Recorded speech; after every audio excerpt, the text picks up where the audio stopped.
राम राम। आज 16 मई 2024 दिन गुरुवार। भक्तमाल की चर्चा में हम परम भक्ति के आचार्य श्री रामानुजाचार्य भगवान के विषय में हम चर्चा कर रहे हैं।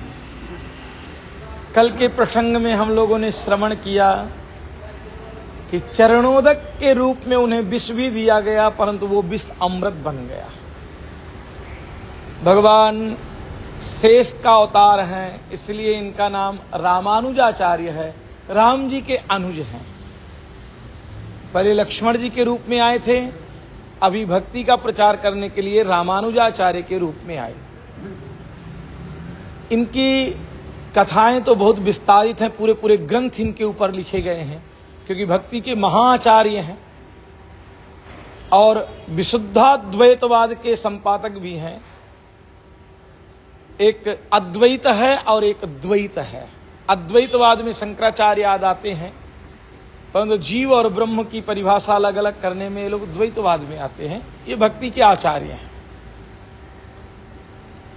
रामानुजाचार्य धीरे धीरे करके उनकी ख्याति भी बढ़ने लगी और गृहस्थाश्रम को स्वीकार किया उन्होंने।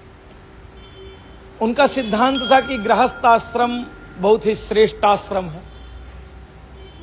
गृहस्थ में रह करके भजन कीर्तन, इसका भी बहुत एक महिमा है।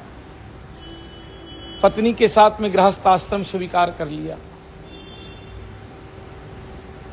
उसी समय कांची में एक कांची महास्वामी करके एक महात्मा हुए, जो कि चतुर्वर्ण मतलब शूद्र जाति के थे, परंतु उनकी ख्याति, उनकी महिमा इतनी थी कि स्वयं जाकर के भगवान वरदराज पेरुमल जी से बात करते थे। इतना उनका समर्पण था। तो रामानुजाचार्य जी ने एक दिन उनको अपने घर में निमंत्रण दिया कि आप भोजन में आइए, और ये सेवा में ही लगे रहे। और इनको बड़ा संकोच हुआ। कांची महाराज को बहुत, इनको जो महात्मा थे कांची महास्वामी, इनको बड़ा संकोच हुआ कि ब्राह्मण अपने घर बुला रहे हैं भोजन के लिए, और रामानुजाचार्य ने कहा कि आप भोजन करेंगे, उसके बाद में आपका उच्छिष्ट मैं खाऊंगा। तो इनको बहुत खराब लगा, क्योंकि रामानुजाचार्य बहुत बड़े विद्वान हुए। भक्ति का पहले भी विस्तार हुआ, परंतु तेलुगु और तमिल में हुआ। भक्ति के वहां भक्ति का प्रागट्य स्थान है। भागवत में लिखा है उत्पन्ना द्रविणे साहम, साउथ में जो है भक्ति महारानी प्रकट हुई है। परंतु प्रचार इसलिए नहीं हो पाया कि वो उस ग्रंथ सब तमिल में थे या तेलुगु में थे या वहां की लिपियों में थे, तो विद्वानों के बीच में वो ग्रंथ पहुंच नहीं पाए। परंतु रामानुजाचार्य महान विद्वान थे, संस्कृत के उद्भट विद्वान, और बहुत प्रकांड विद्वान थे, साधारण विद्वान नहीं थे। संकोच हुआ तो मन में विचार किया कांची महास्वामी ने कि जब ये आ जाएंगे सेवा में, तो पीछे जाके मैं जल्दी से खा करके निकल आऊंगा। भोजन के लिए पहुंचे। इनकी पत्नी ने भोजन दिया, सुंदर भोजन किया, और भोजन करके जैसे बाहर निकले तो उनकी पत्नी ने बड़ा बंबू ला करके उस थाली को कचड़े में फेंका। घर को धुलाई किया कि शुद्र आकर के खाना खाया। स्वामी जब लौट के आए, अपार कष्ट हुआ। पत्नी को कहा ऐसा व्यवहार नहीं करना चाहिए, क्योंकि जो भगवान का भक्त है वो भगवान ही है। भक्त में भगवान में बिल्कुल भी कोई अंतर नहीं है। भक्ति, भक्त, भगवंत, गुरु, चार नाम बपु एक।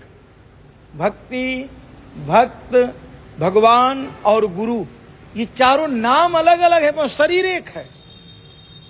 और तूने अपमान किया, ठीक नहीं किया। पत्नी को भी उन्होंने क्रोध किया, और फिर जाकर के स्वामी का जो उच्छिष्ट पड़ा था उसका भोजन किया। रामानुजाचार्य ने छुआछूत और नीच ऊंच, गरीबी और अमीरी, इसके लिए समाज में बहुत काम किया। उन्होंने बहुत काम किया, विस्तारित काम किया। कोई छोटा नहीं है, कोई बड़ा नहीं है, कोई ऊंच नहीं है, कोई नीच नहीं है। जो भगवान का भक्त है वो भगवान के ही स्वरूप में है, उनका कहना ऐसा था। विचार आया कि अब गृहस्थ आश्रम हो गया, अब हमें सन्यास में प्रवेश करना चाहिए। कौन दे मुझे दीक्षा? तो यामुनाचार्य एक बहुत उद्भट विद्वान श्रीरंग स्वामी की सेवा में रहते थे और अनंत श्रीरंग स्वामी जी के अनंत भक्त भी थे और बहुत विद्वान थे, अद्भुत विद्वान। इनके बचपन की कथा तो ऐसी है कि एक राजा का पुरोहित जिसका नाम था विद्वत कोलाहलजन, विद्वानों से कहता था मुझसे शास्त्रार्थ करो। अगर कोई विद्वान कहे कि मैं शास्त्रार्थ नहीं करूंगा तो विद्वानों से कर लेता था, वो पंडितों से कर लेता था। पहले तो शास्त्र करो, नहीं जो कमाओगे आधा मुझे दोगे, आधा अपने पास रखोगे। इसलिए इसका नाम संसार में फैल गया कि विद्वत कोलाहलजन। विद्वानों के साथ पहुंचे तो सामने पहुंचे तो विद्वानों में कोलाहल हल्ला मच जाए। तो ये अपने शिष्य को भेजा कि यामुनाचार्य जहां पढ़ाई करते थे गुरुकुल में, ये 12 साल के थे, उनके गुरुजी से वो कर मांगने के लिए पहुंचा। तो यामुनाचार्य आश्रम में अकेले थे, विद्याध्ययन कर रहे थे। दरवाजा खटखटाया, अंदर प्रवेश किया और प्रवेश करके कहा गुरुजी किधर है तुम्हारे? तो भोले भाले यामुनाचार्य ने कहा कि भाई गुरुजी से क्यों मिलना है? अरे बोले गुरुजी को तुम्हारे पता नहीं है, विद्युत कोलाहलजन ने कहा कि मुझको कर दो आधा। क्यों? बोले उनसे शास्त्रार्थ करो या कर दो। तो यामुनाचार्य मुस्कुरा करके बोले कि एक काम करते हैं, मैं आपके साथ चलता हूं, देखता हूं तुम्हारा कौन है वो विद्युत कोलाहलजन, उससे बात करूंगा मैं। 12 वर्ष के यामुनाचार्य राजा के राज दरबार में पहुंच करके राजा को जाकर के बोले कि महाराज मैं शास्त्रार्थ करने आया हूं। महारानी और राजा दोनों सामने, तो बहुत सुंदर थे यामुनाचार्य, तो उनको देख करके मोहित हो गई महारानी।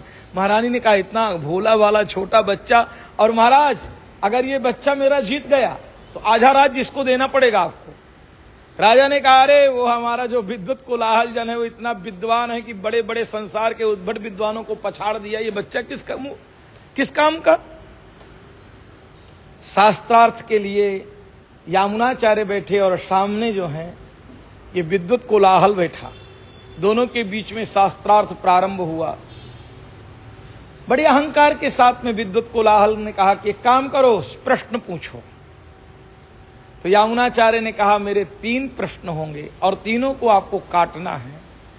पहला प्रश्न है मेरा कि आपकी मां पुत्रवती है, अब यह सिद्ध करना है कि वो पुत्रवती नहीं। तो ये घबरा गया क्योंकि भाई उसका बेटा पैदा हुआ है मां से, और मां को कैसे वो बांझ कह सकता है। दूसरा प्रश्न मेरा है, ये जो महारानी बैठी है ये चरित्रहीन है, ये चरित्रहीन नहीं है, तुम्हें सिद्ध करना है कि ये चरित्रहीन है। बोले महारानी बिल्कुल पता ही रहता है, मैं कह रहा हूं तुमको इसको काटना है। और तीसरा मेरा सबसे फाइनल क्वेश्चन है कि जो महाराज हैं ये महान पापी हैं, ये पापी नहीं है, ये पुण्यात्मा है, तुम्हें सिद्ध करना है कि ये महान पापी है। अब वो विद्युत कोलाहलजन भी कांप गया कि अरे महारानी के विषय में अगर मैं ऐसा बोला तो फांसी हो जाएगी, महाराज को पापी कहा तो भी फांसी हो जाएगी, और मैं बेटा ही हूं, कैसे मैं सिद्ध कर सकता हूं कि मेरी मां मेरी बांझ रही है। तो यामुनाचार्य मुस्कुरा करके बोले कि आप पराजय स्वीकार करिए और मैं तीनों को आपके सामने सिद्ध करता हूं। उसने कहा मैं पराजय स्वीकार करता हूं। तो कोट किया उन्होंने मनुस्मृति को। मनुस्मृति कहता है कि जिस मां को एक ही संतान है, क्योंकि पहले के समय क्या होता था कि छोटे छोटे बच्चे की मृत्यु बहुत होती थी, इसलिए मनु महाराज संसार में ज्यादा जनसंख्या बढ़े, मनुष्य बढ़े, इसलिए वो कहते थे कि एक पुत्र वाली को मैं पुत्र नहीं मानूंगा, 2-4 बेटे होंगे तब मैं उसको पुत्रवान मानूंगा। शांत हो गया जब कोट किया, शास्त्र का कोट किया, शास्त्र है, और बोले जो महाराज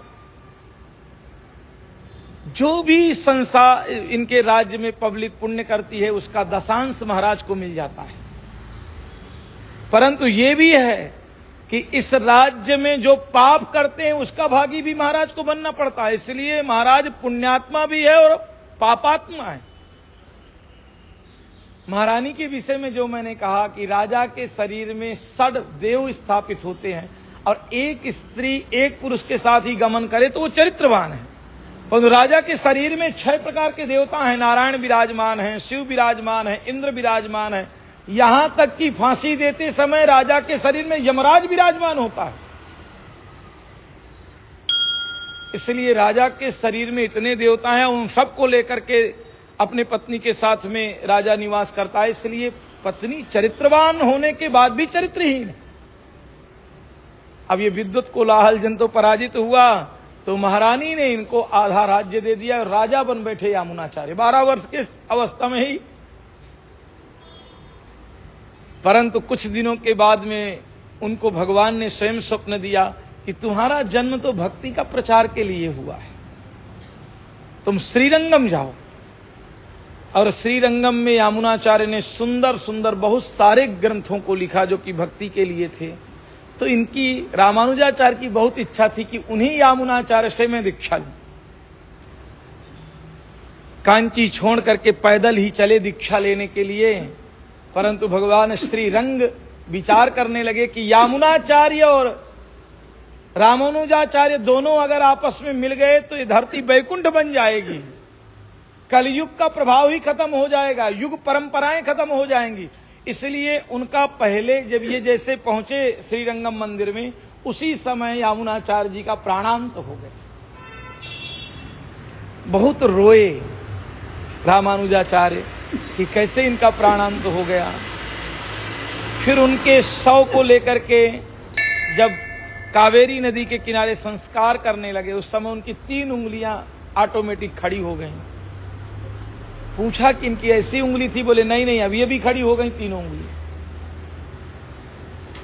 तब हाथ जोड़ करके निवेदन किया रामानुजाचार्य ने कि महाराज पहला आपका संकल्प था कि विष्णु सहस्त्र नाम के ऊपर भाष्य लिखे जाएं और विष्णु सहस्त्र नाम का प्रचार हो, वो मैं कार्य करूंगा। 1 उंगली नीचे आ गई। दूसरा, अभी तक अद्वैत सिद्धांत ब्रह्म सूत्र में था, द्वैत सिद्धांत लिखा जाए वेदांतों में, उसका मैं विभाष्य करूंगा। तीसरा, आपके मन में भावना थी कि जन जन के हृदय में भक्ति महारानी निवास करें, उसका भी मैं खूब प्रचार करूंगा। 3 उंगलियां नीचे हुई, उनके संस्कार हुए। और फिर ये जो रामानुजाचार्य थे, ये पूरे संसार में भ्रमण कर करके हर तीर्थों में जा करके ये भक्ति का प्रचार करने लगे। चारों तरफ इनका यश कीर्ति फैलने लगी कि ये शेषावतार हैं, शेषावतार हैं। तो एक विद्वान ने, जब ये जगन्नाथ पहुंचे तो वहां के पंडे ने इनके ऊपर, ये पंडों के ऊपर बहुत नाराज हुए, क्योंकि पंडे शूद्रवत वहीं खाएं वहीं भगवान की पूजा करें, इनको बहुत खराब लगा।